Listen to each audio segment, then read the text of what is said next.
Good morning.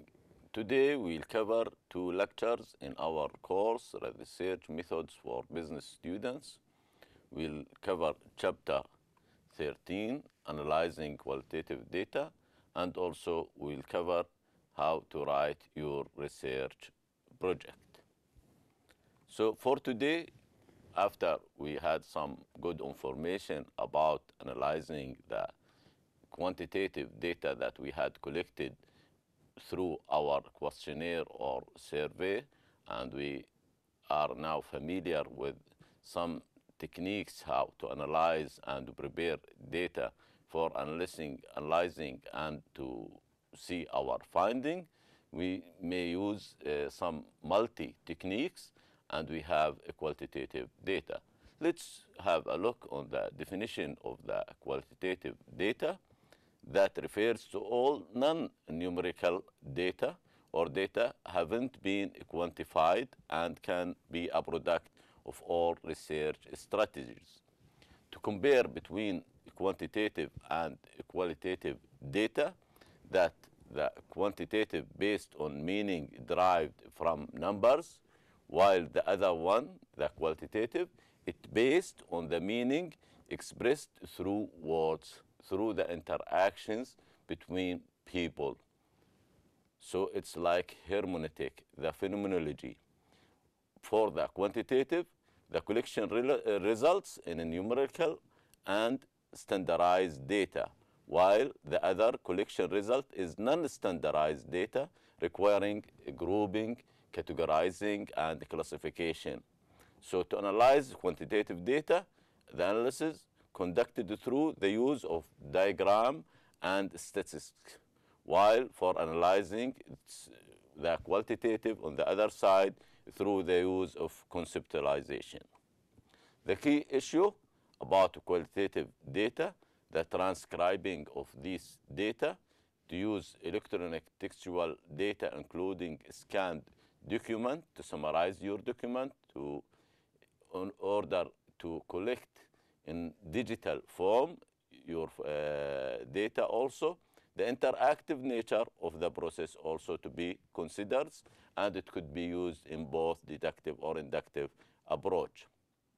So we summarize the interviews, we make summary, we rephrase the sentence in short forms, grouping of the meaning in order to make some construct to build our variables and to make our proposition and to structure this meaning also.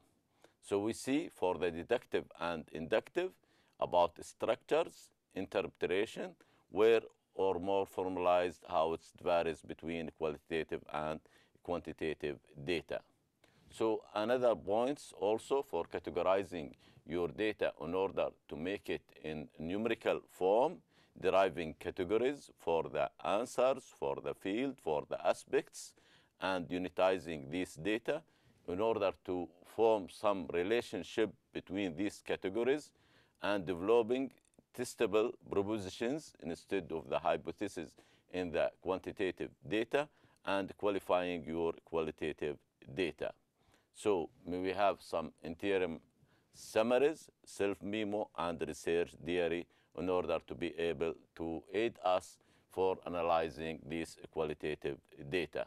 So some techniques or approach, pattern matching, explanation building, or content analysis for this data. Some procedures applicable to qualitative data analysis, data display and analysis, template analysis, analytical induction, to build a ground theory, and discourse analysis or narrative analysis. And it depends on the three-dimensional analytical framework. So it be text concerned with how text is constructed, or discursive practice, examine the context of the text production, or social practice that examines proposition in text and the extent these are challenged or likely to be challenged. So may we use some computer-assisted qualitative data analysis software so to structure our work, closeness of data, explore the data, to make some codes, and to project management and data organization, searching, and to look for writing memo and commits and notes. So let's move to the last chapter in our course, and it's the most important as it's the visualization, the final product of our efforts in research method, writing and presenting your project report. Just to remind you that which we start to talk in the first lectures in our course, the research onion, that we had choose our philosophy like positivism, and we choose deduction or abduction, something between, and then which type of methodology, a quantitative or qualitative, that we cover.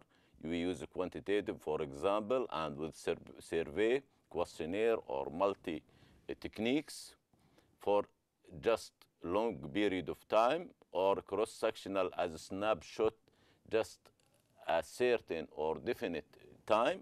And we collect, after collecting the data collection, we analyzing our data, we have the finding, we start to make the discussion and drive the conclusion in order to see if we met the research questions and objectives or not. So starting with writing, the most important things that to keep in mind, that you need to create time, which is best time to start writing with fresh mind, with open mind, without any distortion. You like to write when you are fresh in the early morning, if you don't have such work, not an employee, or late at night or at the evening, which is a suitable time, to be fixed time approximately to start your writing, to have fresh mind, nobody disturb you. You have regular place in the library without noise or some part of your house, and to set goals, to have your program schedule that to follow, to what to write this week, what to finish, which chapter, from where to start, where do you stop, where is some obstacles. And in order to have good product, high quality product, we use some word processing or some grammar check to have our work free of grammar mistakes, and to generate a plan for the report, to finalize your work, finish each writing session on a high point, in good point.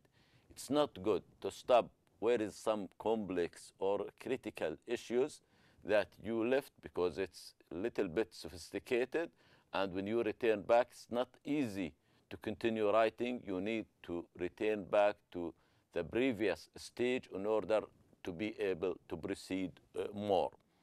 And it's good to get friends or colleagues or your supervisor to review your work from time to time and to make some comments, critical comments. So what the content of our research project, in which format? It will have abstract. There's something very short, just to tell what we are doing and why we are doing this and what we are finding and for what we are doing this. Just short 4 paragraphs that it will be like marketing of your work.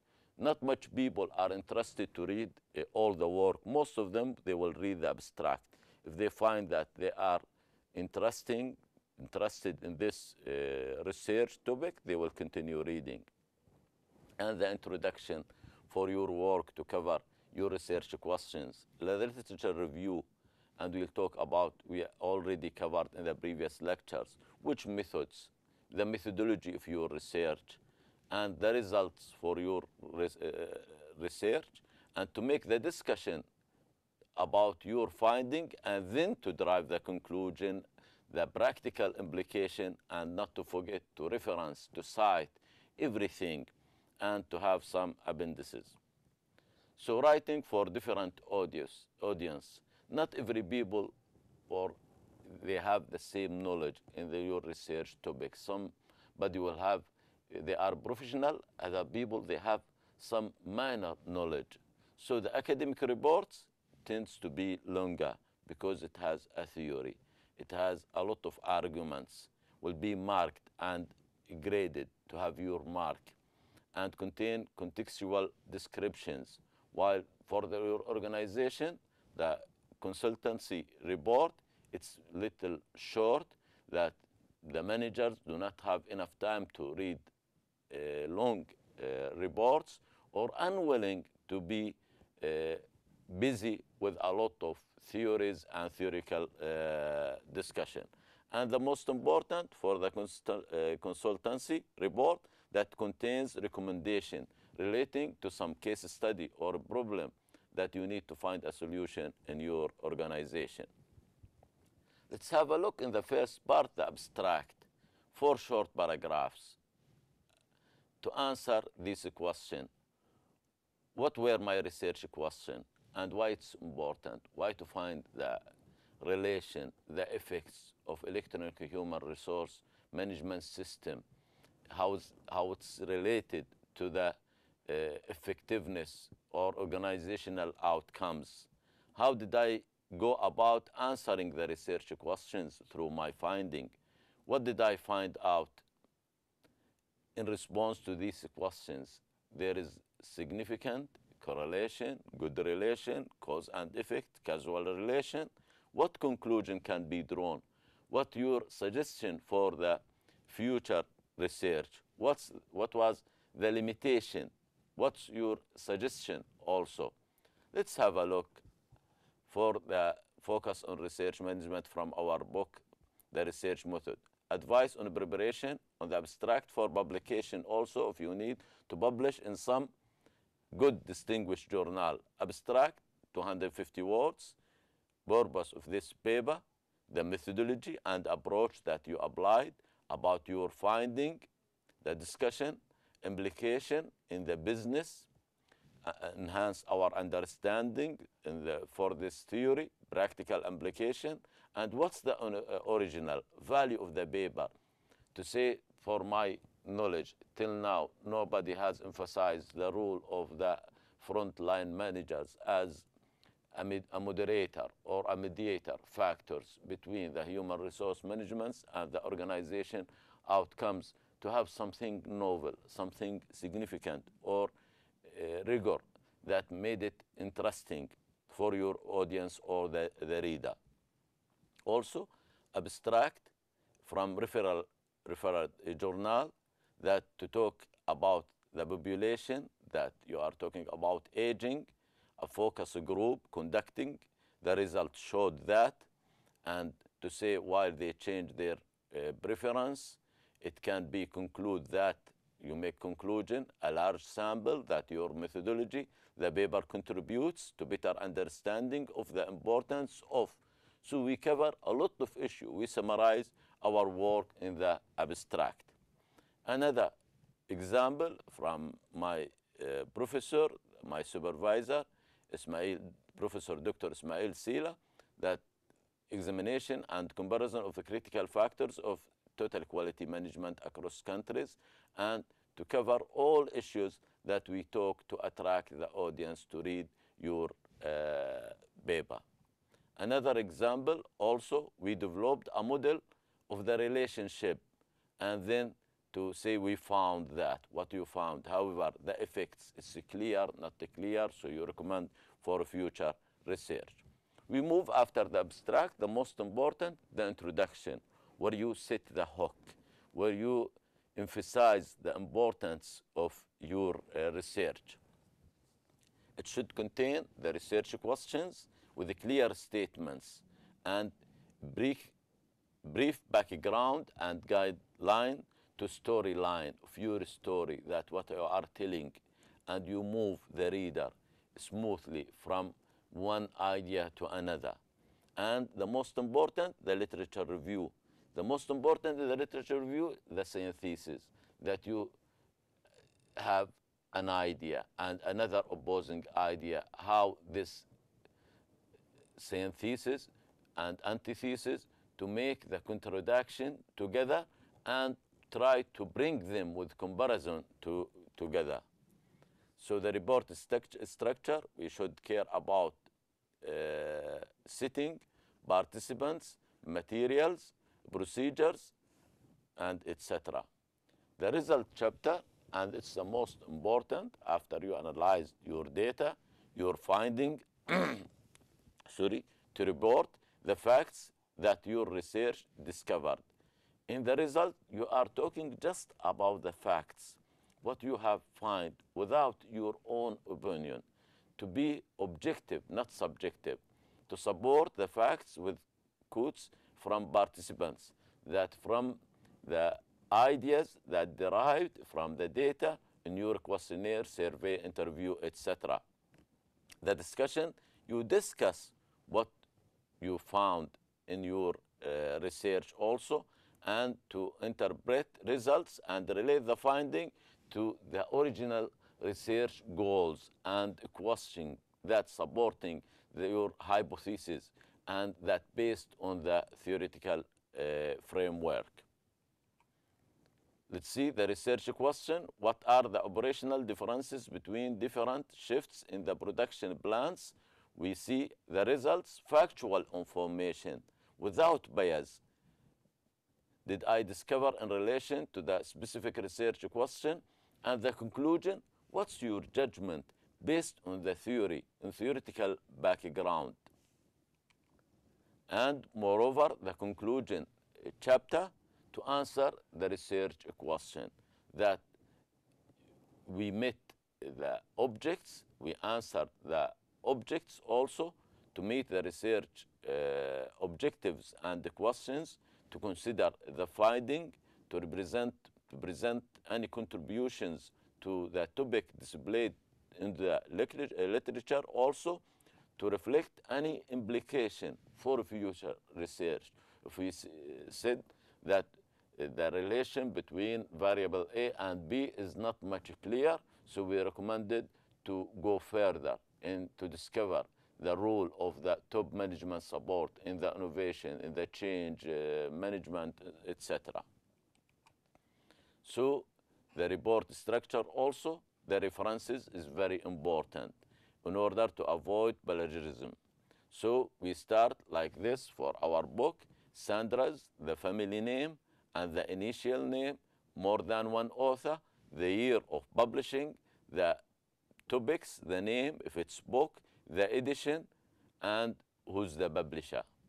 And for some journal, we can the same family name, initial name with the year, and here we put the name of the article, the title of the article, great ideas on, so on, and to say about the name of the journal, which volume, which issue, and the page numbers of these articles in the journal, Academy of Management journal, volume, issue, and page.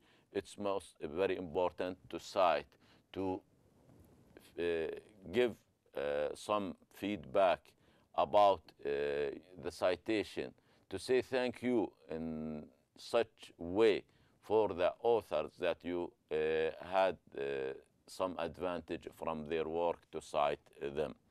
Appendices also include only essential supporting materials, something in order to avoid making your report crowded. It's good to include some appendices after the references at the end of your work. Main points to consider also: choosing the title. The title is very attractive, that make your research interesting. It's related to your research question and objectives, not something over dreaming or out of sense. Telling a clear story that divided chapters and paragraphs, like long journey, it's no way to be without any stop, without any station on the road. Helping the reader by dividing your work to chapters and paragraphs, previewing and summarizing each chapter. So introduction for the chapter, and the end of each chapter, it should be have small or short summary, suitable table and graphics in order to visualize your finding. Also to focus on the writing style, to be clear and keep it simple. Avoid jargon. You need specific academic, high quality academic language. checking grammar and spelling to avoid having some grammar or mistakes, preserving the confidentiality of your participant, not to reveal the identity of the participant, and revising each draft from time to time, because may you start 2016 and you finish your work 2018. Till that time, a lot of issues may be published, something similar to your work, so it's good to have your work updated as much as possible. The higher level of synthesis and evaluation. When you, according to these authors, that they argued this, while in the other side, other authors argued this, the causal relation, the nature of the relation between A and B. And your point of view, what are you supporting also to evaluate the work of the others depending on the facts and the finding. Sorry. Is there a clear structure for your draft, clear story line, accurate? Your introduction is very clear. You have good comprehensive literature review. Your method also explained good way. A clear distinction between finding and conclusion, not to mix between your point of view and the facts that you find, to check that you cited all essential references, and if you need something to be included in the appendices. Did your title reflect accurately your content? It's related, highly related. Are you satisfied with your writing, with the efforts that you made during the writing, and to take something in consideration for the jargon, for the grammars? And is your report in format, meet the format that required by your institute or your organization? Then after you had finished, there will be some type of jury or committee, or maybe in your class you need to make a presentation, oral presentation of your work. You may use the PowerPoint in order to visualize, to tell the others what you have did in your research. To start with your objectives, this is an example and good examples in your book. Planning and preparation. Good preparation prevent failing. Use visual aids like PowerPoint and presenting your work. Using PowerPoint, keep it simple. Tell them what they need to know, what you feel that it's very important, and know your audience in order not to speak in some level higher than your audience, or very simple, less than the level of your audience. Use visualize only to clarify. Keep the PowerPoint with small, with short headlines to remind you about the topics, and talk more than read for sure. Give the audience time to digest. Don't talk fastly and a lot of information, so the people, they will lose the contact with you and be no more interested to keep listening to your presentation. This is what we have. We conclude our lecture that writing is a creative process, need fresh mind with creative thinking for innovation to bring new and good idea. Project reports need a clear structure that meet the standard required by the journals or your institute. All information should be readily accessible to the reader also. Clear writing style. Check for spelling and grammar errors also. Be prepared to rewrite the first draft several times, to review more and more in order to improve the quality of your work, and to check the assessment criteria that required by your institution or organization. Keep in mind always, failing to prepare for your presentation is preparing to fail. That prior preparation prevent failing, or prevent poor presentation also. Visual aids help the audience to understand you. We used to say that one picture was more than 1,000 words. Remember, for your audience, that you tell them what you are going to say it, tell them what you said in a clear way. By this, we conclude not just our lecture, we conclude our course. Thank you very much.